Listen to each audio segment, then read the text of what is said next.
There's this one video where the actor is going around a corner and he is faded out before making it completely out of the viewer's sight.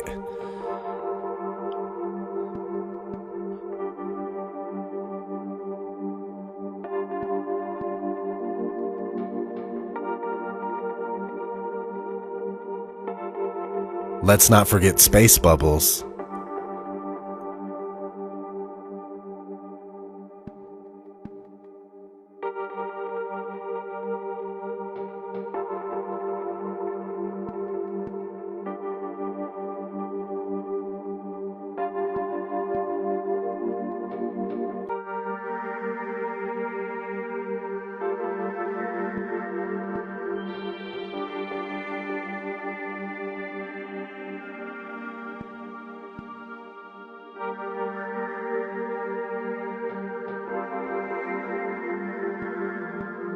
Dave Williams about to move out of the Quest airlock. Those particles that you see emanating from the airlock is said by the EVA officer Paul Boehm in Mission Control to be particles of water from the crew's sublimators on their spacesuits. There you go. Come up a little bit there.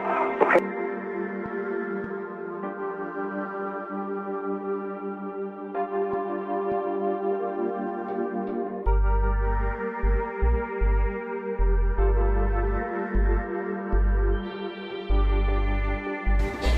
So many times during spacewalks outside the International Space Station, we can see air bubbles rising up. Can you touch on how there are air bubbles in space? Can you be more specific? Air bubbles? So yeah, like a lot of times during the footage, the NASA footage, you can see bubbles coming up out of the helmets or kind of from underneath you. How do you explain bubbles in space?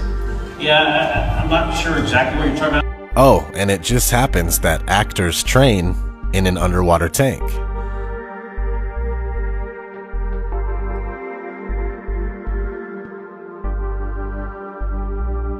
NASA tells us that the Earth is photoshopped because it has to be.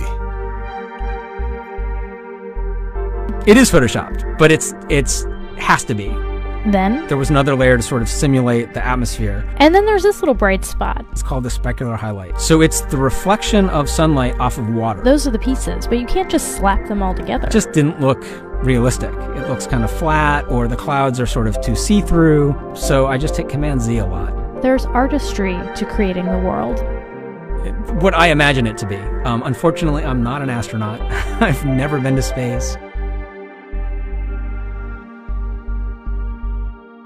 Some NASA actors say that you can totally see stars when you're in space. Whilst in space, have you ever looked away from Earth into the black void?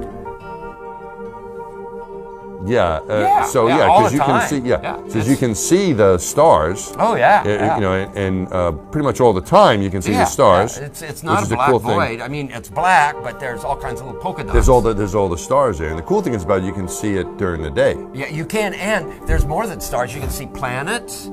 You can Right. see moons. You see the gas Magellan clouds of the you Milky Way see galaxy. the Magellanic Clouds. Magellanic. See, I just wanted the Magellan there's a large clouds. I one didn't and a want to small one, right? Yeah. And then you can see the zodiacal light. Whoa. But the NASA actors from 1969 say that you can't see the stars in space.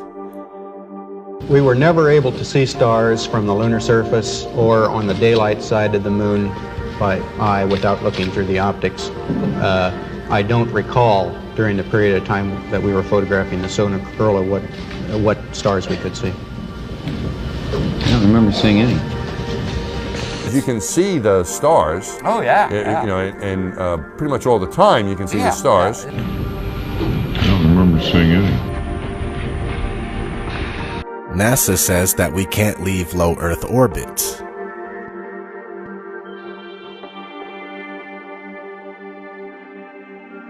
Right now, we only can fly in Earth orbit. That's the farthest that we can go. The kinds of technologies that we're testing out on Space Station are definitely helping us with our goals of going beyond low Earth orbit.